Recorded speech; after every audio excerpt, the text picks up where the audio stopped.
All right, good morning to the graduates of 2015. Congratulations. To honor your extraordinary achievements, I would like to take this opportunity to be thoughtful, reflective, and wise. But seeing the look on your faces right now, perhaps I should just try to be brief. To everyone who has come here this morning to celebrate our graduates, welcome to MIT. And to the parents and families of today's graduates, a huge congratulations to you as well. For you, this day is the joyful result of years of loving support and sacrifice. Please accept our deep gratitude and admiration.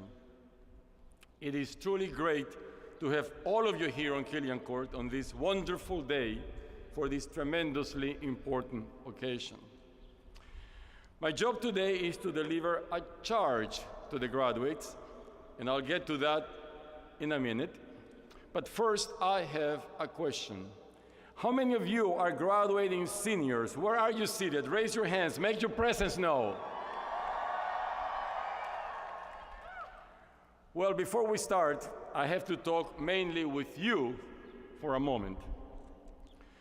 Last week, the registrar came to me with some bad news.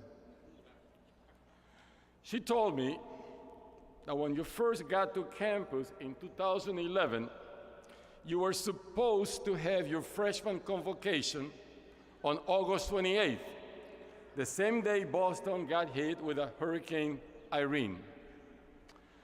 The governor declared a state of emergency, and your freshman convocation had to be canceled completely. It was never rescheduled. And so, technically, in the eyes of the registrar, you were never really started to be freshmen. You're still pre-frosh. So the registrar said, she's sorry, but no convocation, no diploma. As you would expect, I bravely advocated on your behalf.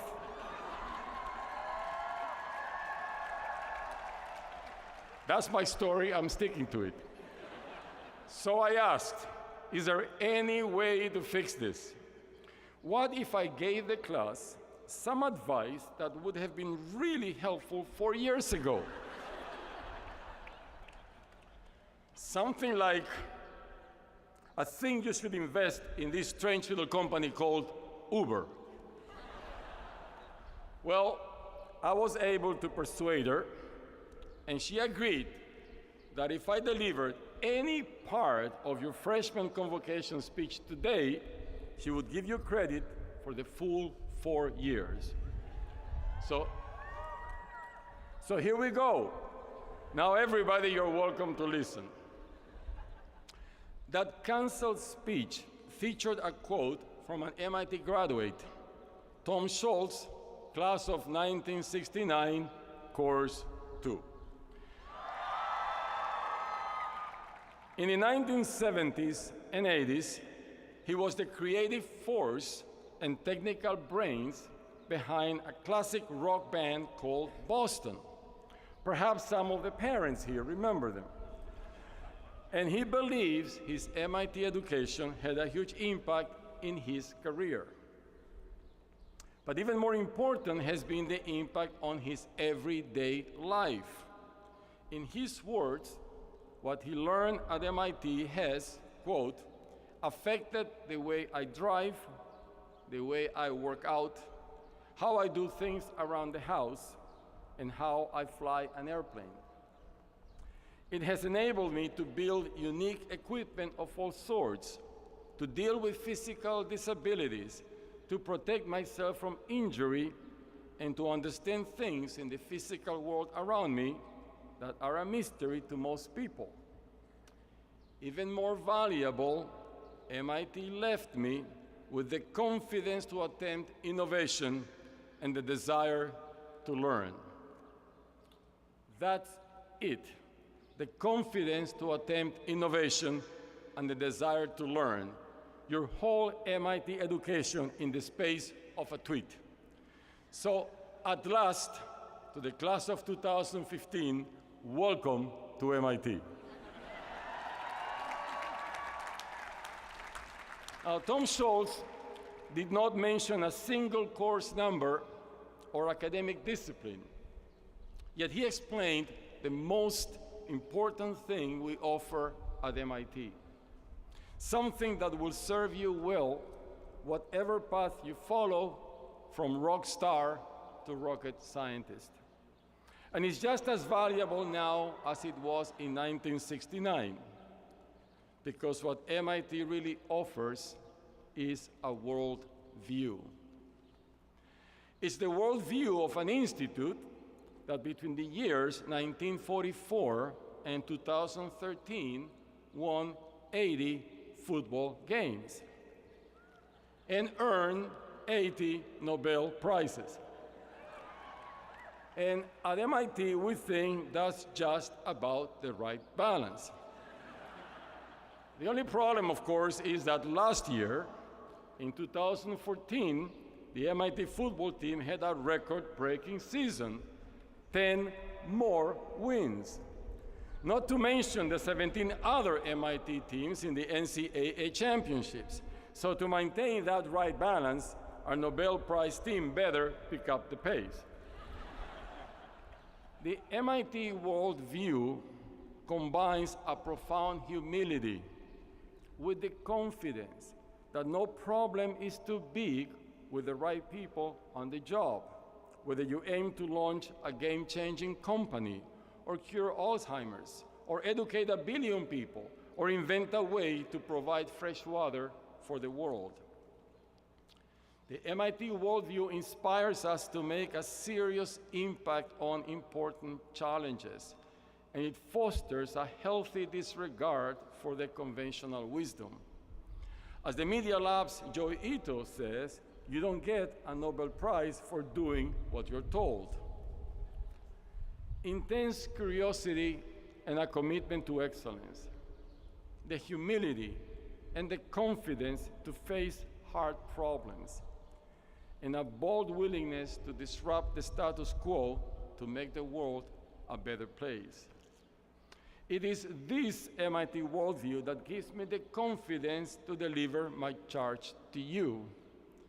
Because after you leave us today, I want to ask you, and I hope some of you know what's coming.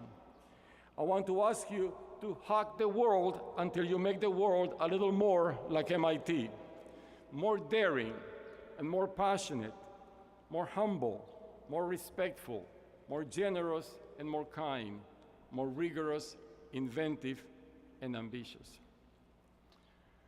When Megan Smith brought us Google Earth, that was definitely hacking the world. But you don't have to start with a project as big as the planet. You can start in your own backyard. And there are examples right here all around us, like the students, faculty, and staff who created our Collier Memorial, transforming the tragedy that began with the Boston Marathon into a feat of engineering and a spectacular work of art. That's hacking the world. Or like the students who took the spirit of Black Lives Matter one step further by reaching out and meeting with the MIT and the Cambridge police so that they could all learn from one another. That's hacking the world. Or like the students of fossil-free MIT who inspired a community conversation about how MIT can lead in solving the challenge of climate change. That is certainly hacking the world. One of my favorite examples, though, may be the simplest of all. The student who responded to the terrible losses we experienced this year by making these wristbands. They say TMAYD. It stands for Tell Me About Your Day. She created them to give each of us a way to show that we're willing to listen when others need to talk, a way to break down the barriers of busyness embarrassment, and shyness, so that together we can make visible the great invisible network of kindness and understanding that supports us all. That is beautiful, and it is definitely hacking the world. So to the MIT graduates of 2015, let me tell you about my day. This morning, I see 2,700 new graduates of extraordinary energy and skill, people with intense curiosity and a commitment to excellence, with the humility and the confidence to face hard problems, and with a bold willingness to do what it takes to make the world a better place.